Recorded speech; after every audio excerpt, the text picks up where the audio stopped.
comes in the name of the Lord.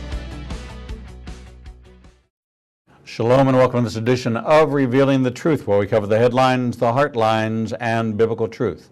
I'm your host, the Reverend Rabbi Eric Walker. In Shattered by the Darkness, Putting the Pieces Back Together After Child Abuse, author Dr. Gregory Williams shares his dark and horrific childhood of sexual abuse and 50-year journey of trying to put the pieces of his life back together. The vital lessons learned in the process of finally stepping out of the emotional darkness into the light will give you strength to ultimately open the deepest parts of your heart and find the courage to face your own personal darkness. Today is the day to take your life back. Discover that no matter what abuse, hurt, pain, or betrayal you've experienced, you no longer have to live your life shattered by the darkness. This empowering book transforms the silence of shame into a rallying cry for hope and healing. Dr. Gregory Williams is on the administrative leadership team at Baylor College of Medicine, OB/GYN department located in Texas Children's Hospital at the heart of the Texas Medical Center in Houston, Texas. He has a PhD in counseling and is a well-known speaker and teacher. He's the author of the book Shattered by Darkness, Putting the Pieces Back Together After Childhood Abuse. It's my honor and privilege to introduce you to Dr. Gregory Williams. Greg, welcome to the program. Thank you very much for having me today. Greg,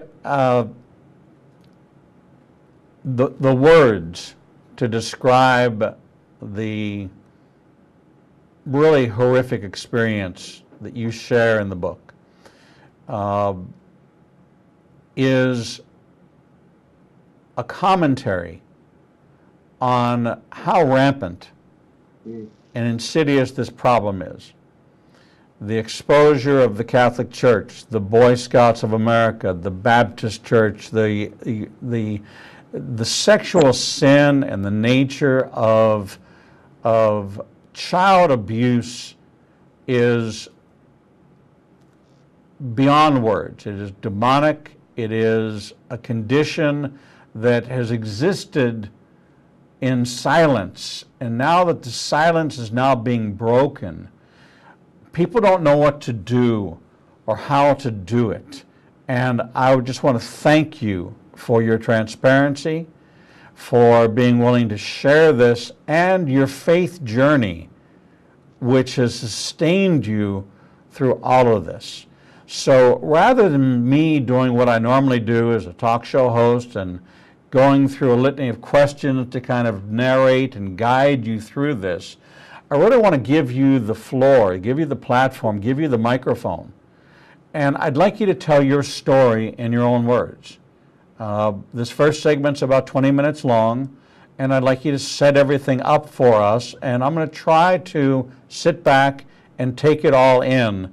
And when it comes time that I feel I'll give you a little sign, but I really want you to tell this story without giving away the book, of course. But Rabbi, first of all, I appreciate that. I don't believe in all the hundreds of interviews that I've had has anybody just said, share.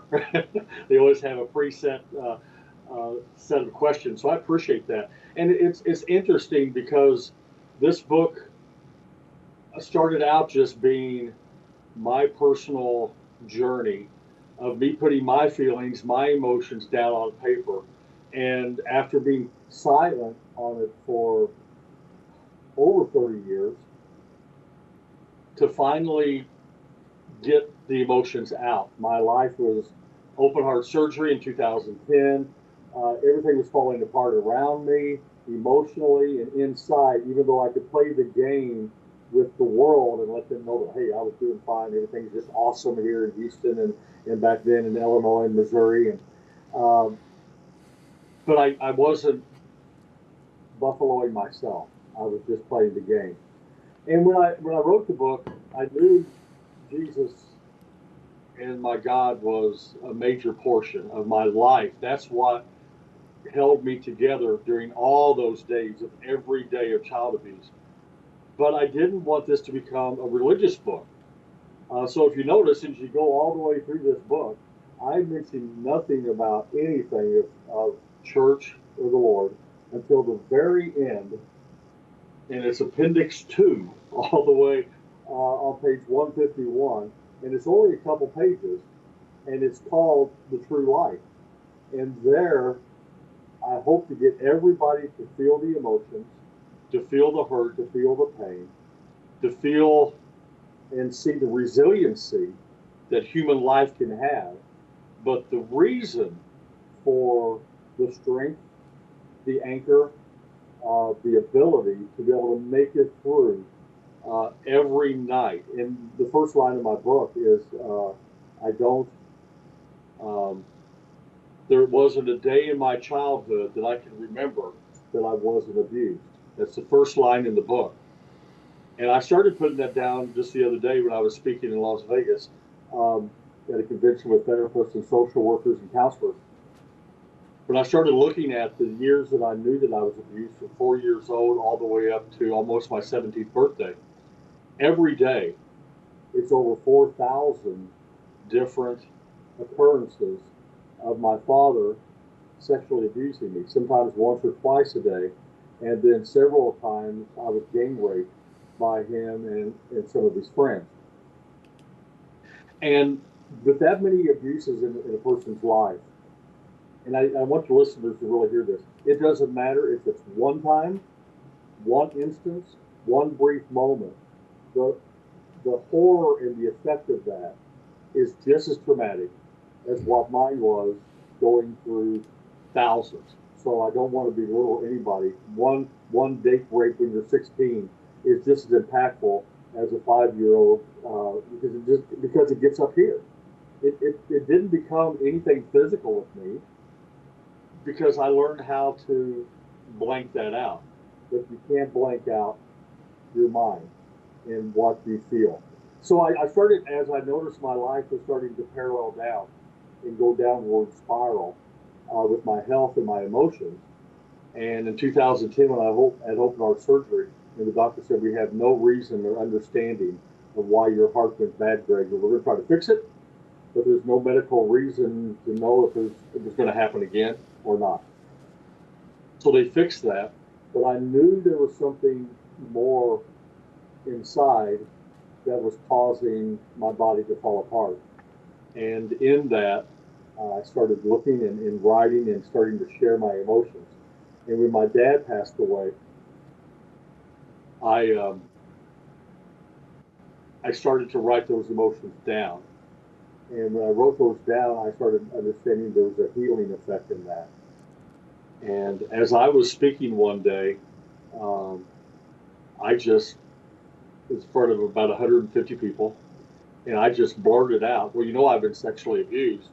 And I stopped almost mid-sentence.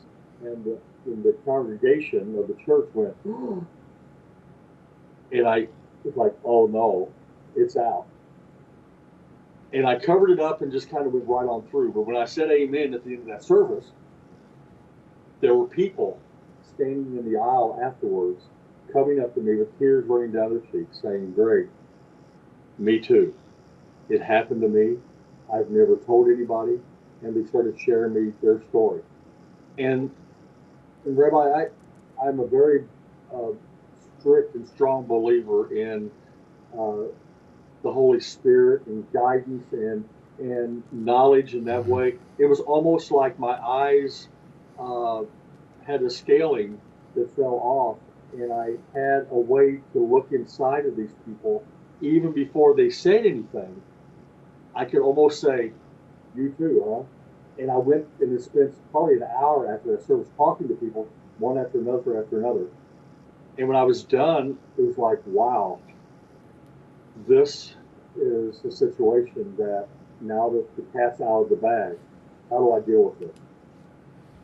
So I started writing this journey down. And I promised myself that while my mother was alive, I would never reveal anything to this degree of depth. When my mother passed away a few years ago in Florida, I decided to go ahead and write this down in a very concise and professional way and edit it and try to get it into chapter format. And basically for my kids, let my children read it. a chapter at a time. As I was writing it, I would send it to my kids, and they would give me their feedback, good, bad, or indifferent. And then I decided I was going to go ahead and just reach out to see if any publishing company wanted to run with this, not to make money, but to help somebody. And I did not get anybody that took me on that offer. So I self-published, and back in July of last year, and between July and December, I sold over 100,000 copies of the book. And then HCI publishing company, the same one that did the Child Called It book, contacted me and asked me, hey, would you be willing to allow us to take this book along with your next one or two, to give me a 2-3 book contract, to let this become the new Child Called It book and make an impact on some lives. So absolutely. So now it's out, at every Barnes and Noble store now, and you can get it any place you can buy a book. And now I'm going around the nation speaking at U.S. General Counseling conferences, and everywhere that anybody have me. I'm going to be in Wisconsin at a Crime Against Children conference. But that tells you what's happened after I started dealing with it. I don't know how much time we have today, but I remember to the story that when I was 4 years old, a Christmas, and I didn't realize when I started writing these things down in my journal that I was 4.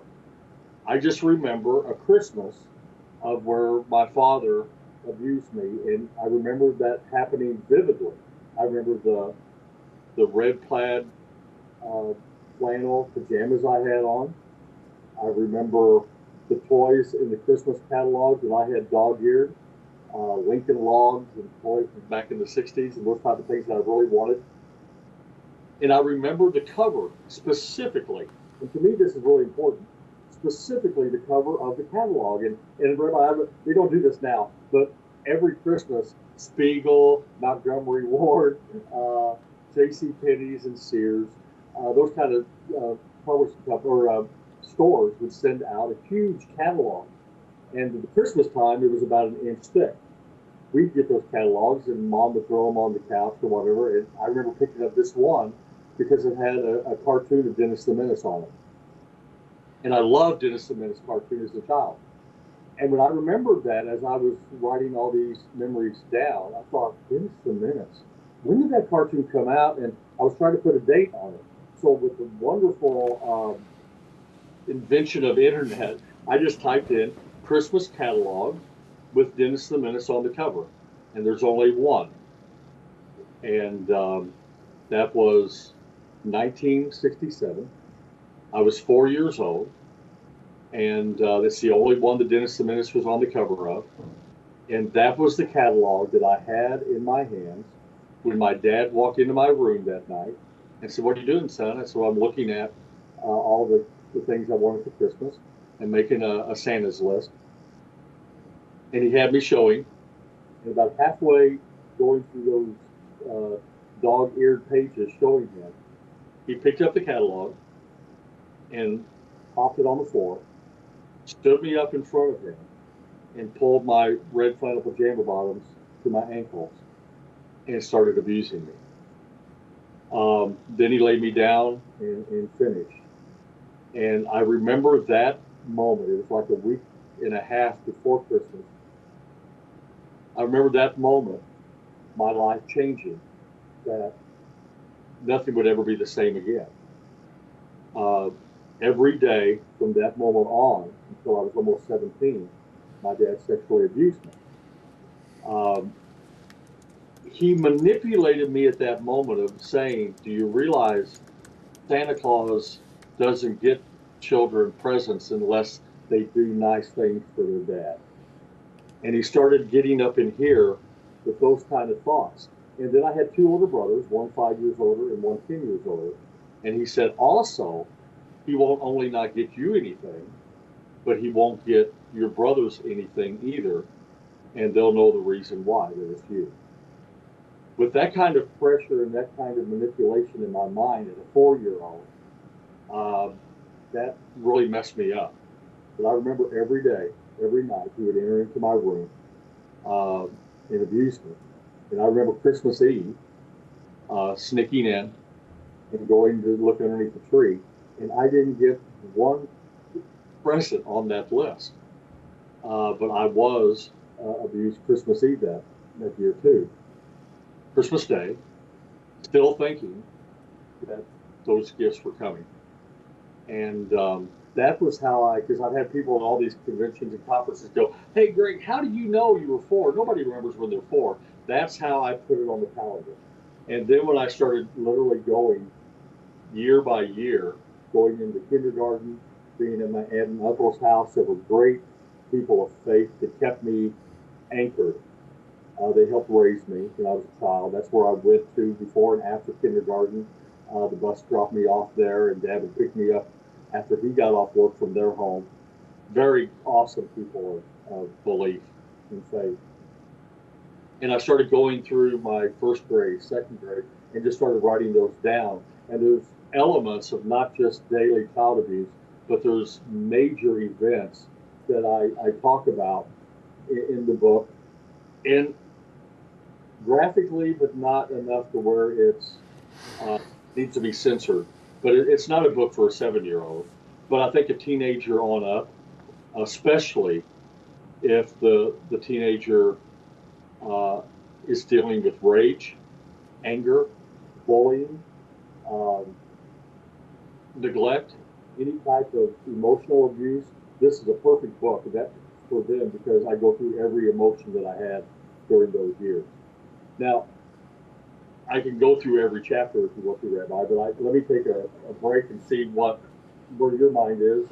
Well, I want to use this as an educational moment, because I'm looking at the National Center for Victims of Crime, yes. victimsofcrime.org.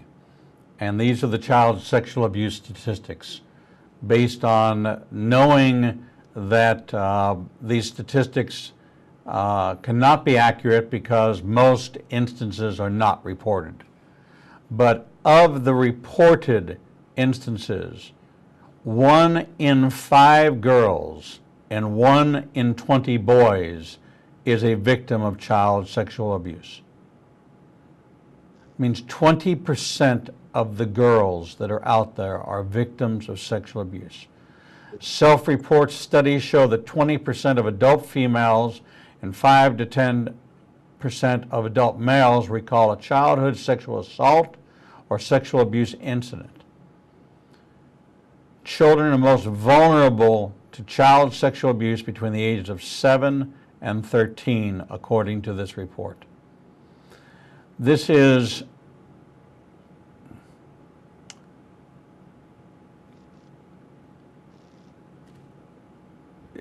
almost to the point of being speechless, because what I can say unequivocally is these statistics cross faith lines, and therefore self-defined Christians, those who define themselves as someone who goes to church, has made some form of profession of faith, or is part of some denomination, in their own privacy, in their own world, are perpetrators.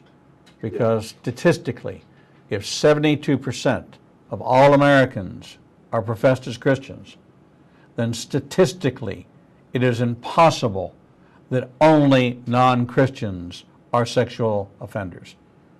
Exactly. This is something that the pulpit will not address, and I hold the pastorate accountable. This program is not sponsored, nor do we sell commercials, because we will not be censored in our position on shedding light into the dark places.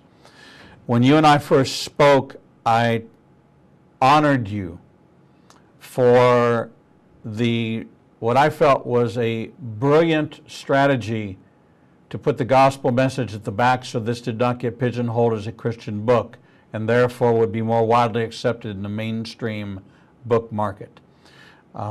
there's a very savvy decision to do, but it is a book of faith, and your message at the end clearly states that without this, you wouldn't be here. You would have taken your life. You would not have, and you could not have accomplished what you've accomplished in your life in spite of this horror.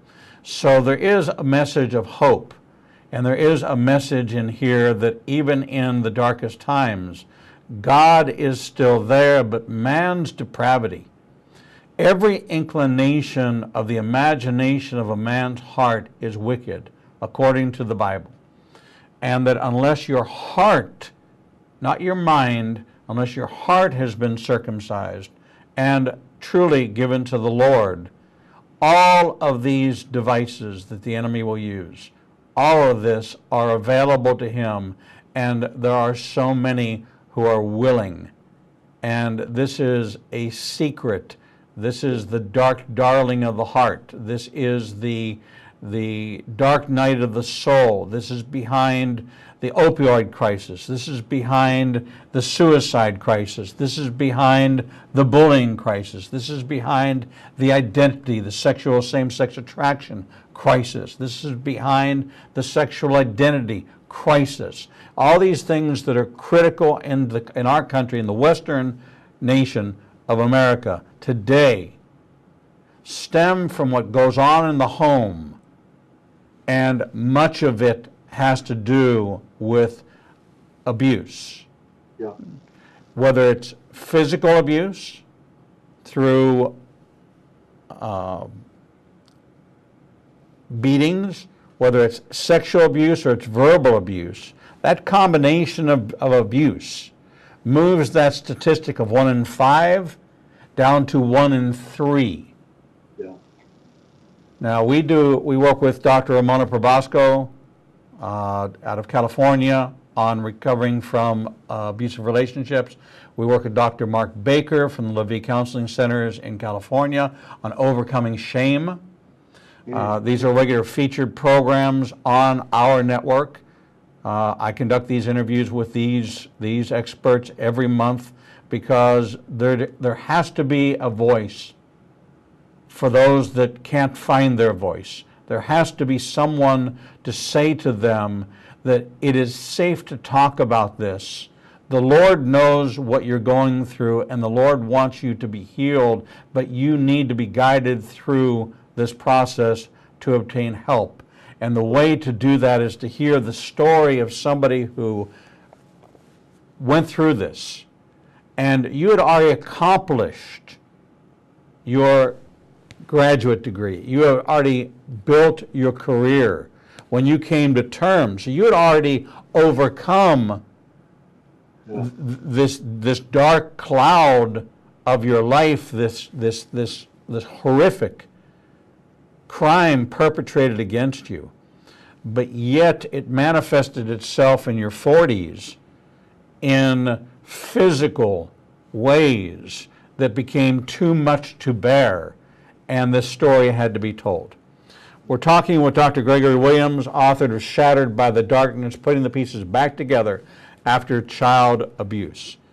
Statistically, this is staggering, but more offensive and more staggering is that it's pervasive in the Christian community. It's pervasive in the church. Yes. And it is incumbent upon every pastor, every minister to look in his own house, to put together rules, regulations, guidelines, accountability, cameras, watchful eyes, background checks, and every kind of process that they can use to insulate their congregation from clergy abuse and from sending a message that it is unchristian, it's ungodly behavior to perpetrate these crimes against your children, and to take a hard line and a hard stand. And you know what? If you step on people's toes, tell them to move their feet. Yeah, exactly. That is my message for this program, that if we've stepped on your toes right now, I'll ask you to move your feet, because we will not back down. That's good. We will not back down. We're going to take a short break, and when we come back, we're going to continue hearing the story of Shattered by the Darkness, Putting the Pieces Back Together After Child Abuse, with Dr. Greg Williams. We'll be right back. Not everything that makes the headlines has biblical importance, but many events that happen around the world do, and you never hear about them. Igniting a Nation is pleased to teach Revealing Prophecy every Tuesday night at 7 p.m. at the Marriott 280 in Birmingham. We will cover worldwide events and insider information that will connect the dots of what's happening around the world with biblical prophecy. If you happen to miss a class, we'll televise each week's class at 10 o'clock Central Time on ignitinganation.com and all our social media outlets.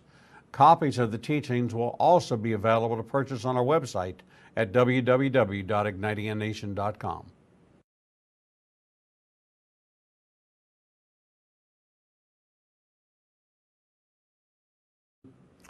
The Lord meets you right where you are, and so does Igniting a Nation's new live streaming outlets. You can now watch Revealing the Truth, Revealing the Bible, and Prophecy Revealed simulcast live each Monday through Friday from 10 a.m. to 1 o'clock p.m. Central Standard Time on YouTube Live, Facebook Live, Vimeo, Periscope, and through our website, www.ignitinganation.com. No matter what device you are using, our program will automatically scale so you won't have to miss a single program. And if you happen to miss an episode, you can always subscribe to the Igniting a Nation YouTube channel and access over 1,000 interviews and never miss your favorite authors, special guests, and topics that interest you the most. There are lots of ways to see Israel, but nothing compares to seeing the land of the book and the people of the book through the eyes of two Jewish believers who can take you on a journey that will bring the entire Bible to life. When you join Rabbi Eric Walker and his #1 rated tour guide, Edo Canaan, in Israel, you'll experience incredible teachings, first-class accommodations, and actually walk where Jesus walked. You will experience the Bible transforming from black and white into living color, and you will never see the Bible in the same way again. For more information, visit us at www.ignitinganation.com/events. The Lord contends with what contends with you, and Igniting a Nation is committed to bringing to light each and every issue that faces a believer's life. Our live stream programming and teachings take you on a journey to finding biblical truth from a wide variety of experts who share their insights into a deeper walk with the Lord. We have assembled the most comprehensive panel of experts in the fields of prophecy, caregiving, healing from trauma, shame, and abuse, and so much more. We continue to expand our teachings and programming to meet your needs. We're committed to healing the nations with biblical truth. Visit www.ignitinganation.com to develop a deeper walk with the Lord and start your journey to a transformed life. The Bible commands us to study to show ourselves approved, but most study using Bible study tools and not actually studying the Bible chapter and verse. Igniting a Nation is pleased to present Revealing the Bible, recorded and taught each week before a live audience. We take you deeper into the actual Bible and verse in both Hebrew and English and connect the dots between the Old and New Testament. You can attend our 2 classes in Tuscaloosa and Birmingham, or watch the program every Wednesday at 11 a.m. Central Time on ignitinganation.com and all our other simulcast outlets. For more information, visit www.ignitinganation.com/events. Shalom and welcome back to this edition of Revealing the Truth, where we cover the headlines, the heartlines, and biblical truth. I'm your host, the Reverend Rabbi Eric Walker, and we're talking with Dr. Greg Williams, author of Shattered by the Darkness, Putting the Pieces Back Together After Child Abuse. Greg, welcome back to the program. Thank you. Greg, your story is not an uncommon story. It's one that's becoming more common. And unfortunately, because of this Me Too movement, it's now been relegated to a Me Too status, and it's just become ordinary and commonplace, and the shock of what the expose on the Catholic Church in Boston that swept the nation, the outcry just isn't there anymore. When the Boy Scouts were exposed, there was not this outcry that I expected. When transgenderism started, I expected women to rise up and say, we don't want men in our bathrooms. We're going to be inviting this. But there wasn't. The world has fallen silent on these issues. The fact that there are 700 or so reported instances in the Baptist church. Okay, we're not talking about a denomination having a problem, but we have this spirit of Baal. And where there is, and I can tell you as a minister, where there is a heavy religious spirit, where there are very strict rules, the more strict the structure, the more ripe for sexual abuse. We've made that spiritual connection, the spirit of Baal. The more you had to do in order to receive the approval of this false god, by the sacrifices and the sexual sin that went with it. Even when we read in the prophet Elijah, after all the prophets of Baal cried, the Lord, He is God, the Lord, He is God, the Lord, He is God, the men still went down the mountain and mated with the beautiful women. It didn't matter that the acknowledgement of this God was so great. They still went down and engaged in their sexual activities. So we see that organizations, the more strict the denomination, the more strict the organization is, the more hard rules they have, the more ripe it is for people to be put in a submissive state where you believe what my mother believed, that if Walter Cronkite spoke it, it had to be true. That if it was in the newspaper, it had to be true. That the press couldn't publish something if it wasn't true. And still to this day, believes that if it's in the media, it must be true. You know, truth is the beginning of where we need to go back to. We have to go to the truth. And the only thing that I know of that's ever been created that's true is the Word. And that's why I think it's there for us to rely on and use as a guiding light for us. But then it's also why John, in the Gospel of John, Jesus is the Word. And in that is where we get truth. And if it wasn't for me to have that anchor of faith, and as a child, how much do we really have? But I remember vividly, and I found this because when we talked last time, I talked about this Bible that I had, and I found a picture of it online. I wanted to show this to you. When I was in fourth grade, my teacher was Frida Bass, and a little old lady, and every fourth grade class got a Bible. The Gideons would come out, and they would present us the Bible. And matter of fact, then from that day on in class, we would read a chapter from Proverbs every day in fourth grade class. I remember this Bible vividly because of the picture. I'm going to get this where you can see it. The picture. This is what the cover of that Bible. I wish I had mine because this is what they gave me, just like this. And I remember putting this Bible on the dresser by my bed. And while my father was abusing me every night, I remember looking up at just the spine of the Bible, but remembering the picture. And the picture, that was me in this picture. That he had me with his arm on me saying it's going to be okay.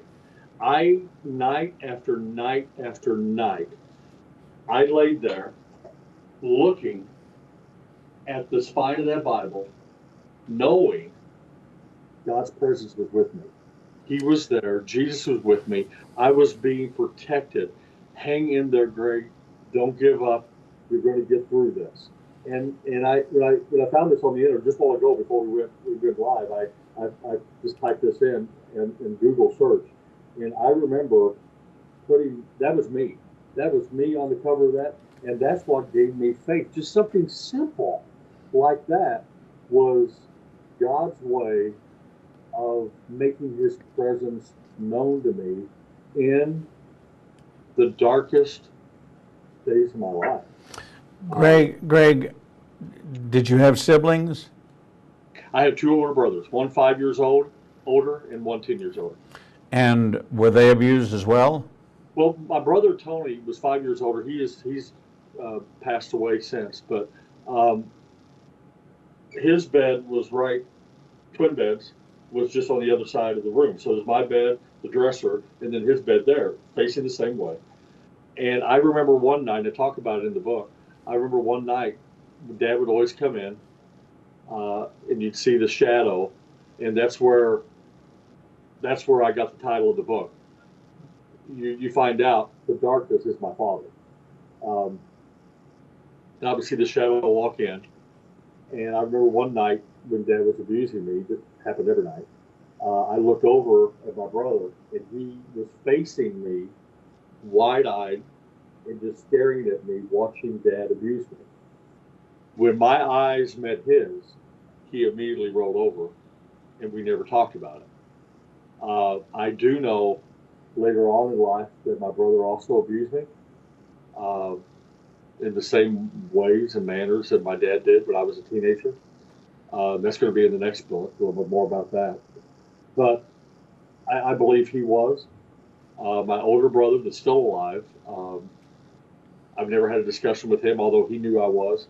One day, I think he almost told me, but we never got there.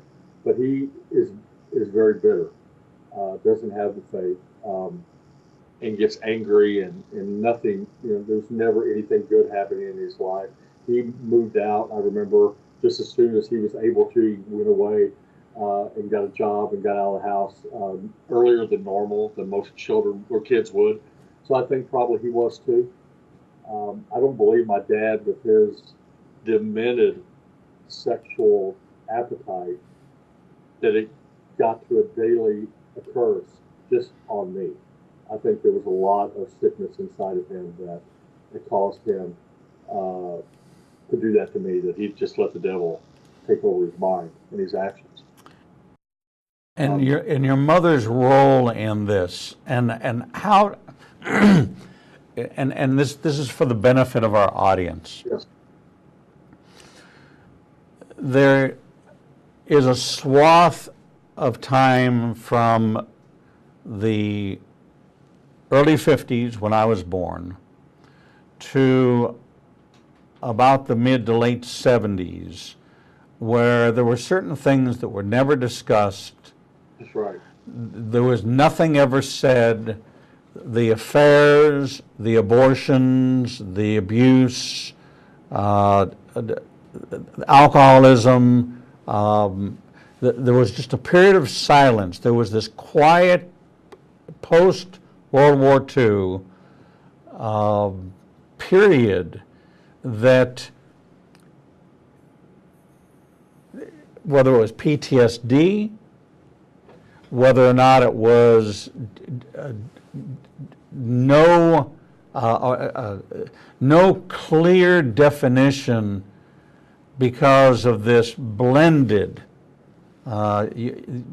my family, blended Eastern European family coming from out of the Holocaust, out of the former Soviet Union, out of Poland, out of Austria, out of Hungary.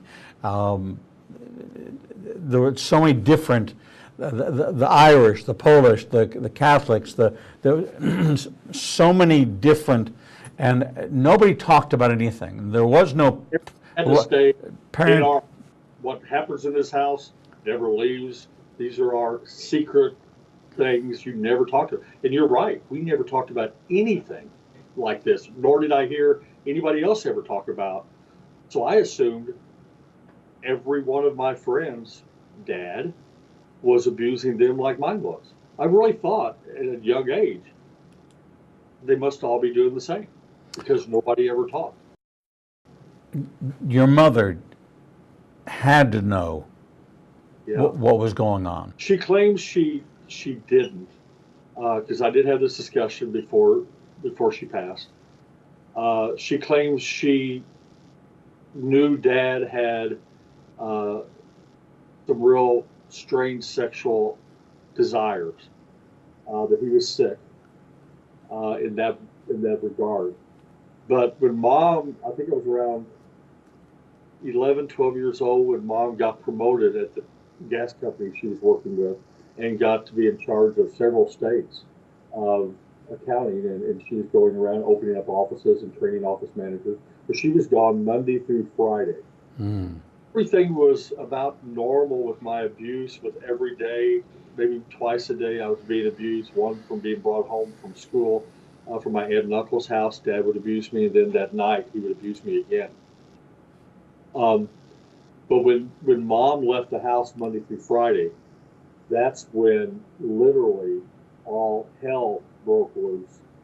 And Dad would not let me shower alone.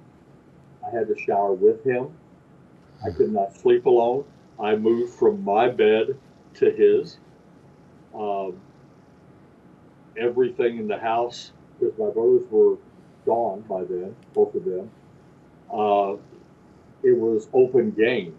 So if I was in the house and he wanted to come by and fondle me, kiss me, do whatever, whether it was at dinner time, me helping make hamburger helper or whatever, he would come up behind me and start in.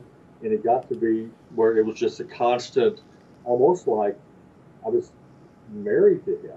And it's kind of a sick reality when you think about that. But I do remember that that's when it started to elevate to where it went from just him to where he was inviting friends in to gang rape me while he sat back and had this look of, I'm so proud of what I'm, allowing them to experience in my son. And that was a terrible time. And that happened only 3 or 4 times. But the trauma of that was elevated 10,000 times in just my father. Greg, when you shared this with your wife for the first time, Yeah. take me to that setting and the shock, the tears, not the disbelief, but the unbelief. And there's a difference. Yeah. And it's, first of all, because of this type of abuse and trauma, and because of the way I handled it, I was not real. So every relationship, Rabbi, that I've ever had up to about a year ago has been manipulated because I was never honest. How you doing? I'm fine. How are you? I was always the happiest, or luckiest, whistling person in the office, Right. church. So there was a lot of masquerading going on. So even though I did tell my children and my wife that it affected relationships, so I no longer have those relationships. It's ruined my marriage. Matter of fact, when it just came out, that's when it started to affect that. And I take a lot of blame for that. But it's hard to be real when, and I'm trying to be as transparent as I can without being too transparent to upset anybody else on that side of it. It's hard to be real when all you've known all of your life is to ignore that past. So just another year of my life that I try to ignore. And just now, because I have revealed and discussed and starting to do this, I'm tapping into what real friendship is, what real relationship is. And Rabbi, anybody that's listening that's been abused understands that when you're abused, trust goes out the window. I trust very little. And to be able to allow myself to trust again is a huge jump for me. So I'm in this process, and that's why I love this book. But the next book I think is even going to be better because it's going to be called Overcoming the Darkness. What I had to deal with because of the abuse and how it changed me. At 50, at 55, not at 17. Right. But those things, so it was. I do know that it has been wonderful with my children, me being that open and honest. Uh, I've had one-on-one discussions with all of them, and it's been a very, very gratifying and bonding. And they actually, matter of fact, my youngest Curtis actually said, "Now I realize why you were the way you were when I was growing up." You know, it's interesting because of what we do in the area of abuse recovery and shame, and we do a 1 hour shame show every month, because shame is such at the core of behavior that statistically 90% of ministers who seek counseling share a common sense of being a fraud, because we minister the gospel and we have to put on this face to a congregation, but yet in the depth of counseling and revealing the real truth, we have problems at home, problems with kids, but yet you have to put on, and so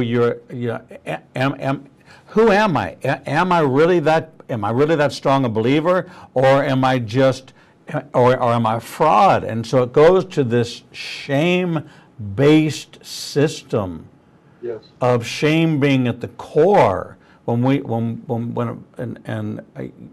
counseled for years in the congregation. My background was in corporate management and marketing, but when I went in the ministry, I became a counselor to a congregation. And so I had to go out and get training. I needed, in order to get errors and omissions and professional liability, all these things, I had to go become a licensed counselor in order to be able to do this. Otherwise, I was putting myself at great risk. And so when I began to realize that the first thing you do is you get counseled. That's the first thing you go through is you got to deal with your stuff first. Same way the priest goes and makes cleansing offering for himself.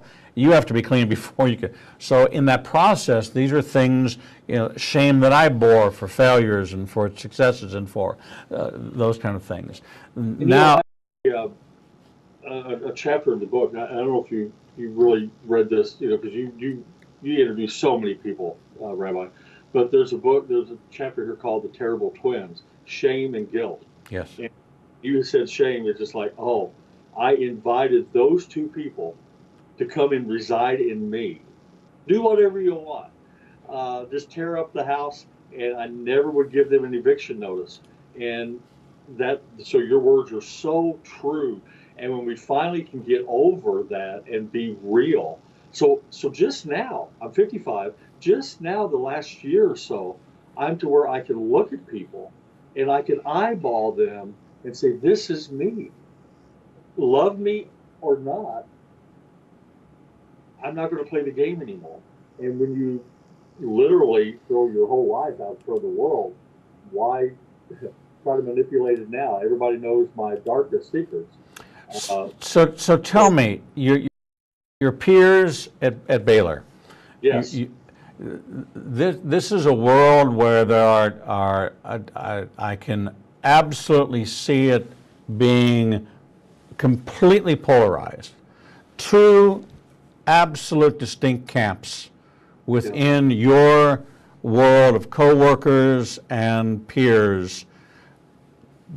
One camp will never broach the subject with you, will turn a blind eye to the whole dialogue and the whole narrative, and the other have the compassion and the empathy and and have even probably entered in dialogues with you where they brought things to your attention and you've apologized and reconciled because you weren't even aware, and that they cared enough. But I can see in a work environment with your professional position, with your medical degree, with your counseling degrees, that the expectation would be is that we have him in such a trusted position, and he's held this secret.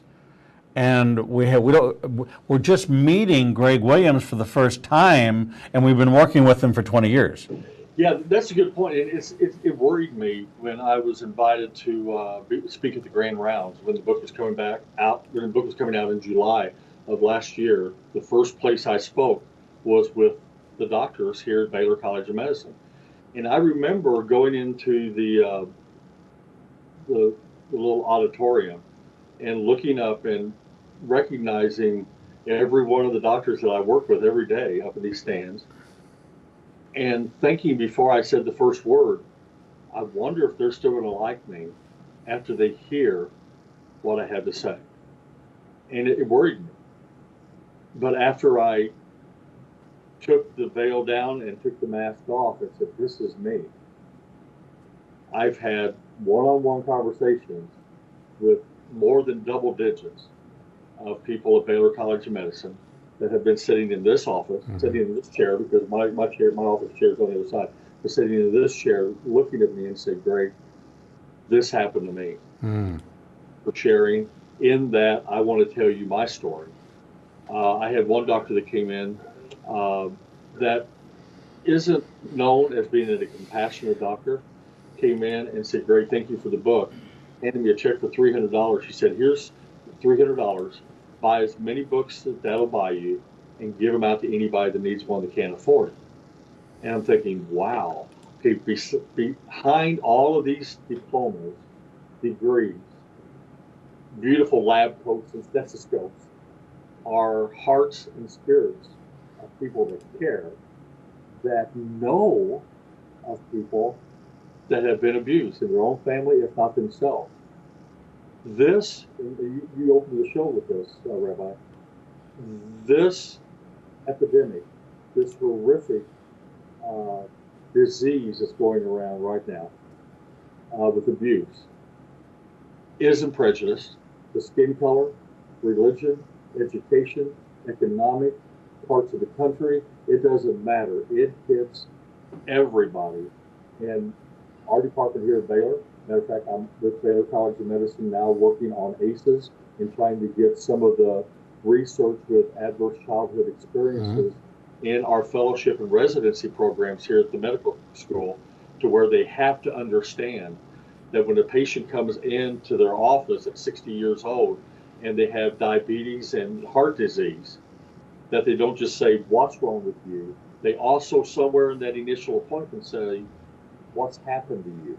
Go all the way back to their childhood, because we're understanding what happened to me when I was 4 is affecting my health when I'm 55. And so those things we're actually incorporating in the curriculum. It's so interesting, because the statement I always made was, I don't want to know what you're eating, I want to know what's eating you. That's exactly right. Not what's wrong with you, what's happened to you. And that's exactly what the question needs to be as people come in. And the doctors have been very, very, very supportive. I'm very happy to hear that. We've been talking with Dr. Greg Williams, author of the book Shattered by the Darkness, Putting the Pieces Back Together After Child Abuse. This accomplished medical doctor, PhD in counseling, who lived a life of chronic sexual abuse at the hand of his father, who rose to status with one of the most prestigious medical colleges in the world, on staff, leadership, council, and yet had this secret. And the secret broke the back of his psyche, but yet could not break the back of his spirit, because the Spirit of the living God was alive in him. So he could accomplish all these things. He could do all things in Christ, but yet he was living with this cloud of darkness. And when he finally lit the candle and realized that all the darkness in the world cannot extinguish the light of even one candle, and brought this story out of the darkness into the light, hundreds of thousands, if not millions, of lives are being changed. And I want to encourage you, that if this is your story, this is your secret, that you will find great solace and great comfort in the pages of this book as you journey with Dr. Greg Williams down a path of darkness that leads into a room full of light. The compassion, the love, and the transparency will be enough to move you to want to have your darkness shattering experience. Dr. Greg Williams, thank you. Thank you for sharing this with us here. It's an honor, and I do just want to make a statement. I'm not a medical doctor. Okay. I'm the leadership team here at Baylor College of Medicine. I'm a counselor, PhD, but not at Baylor. That's something I just had on my bucket list. Gotcha. But it is an honor to be with you, and I follow you, and I watch your program all the time, and you do great work, and just keep up doing the journey and the fight and letting people know the truth out there.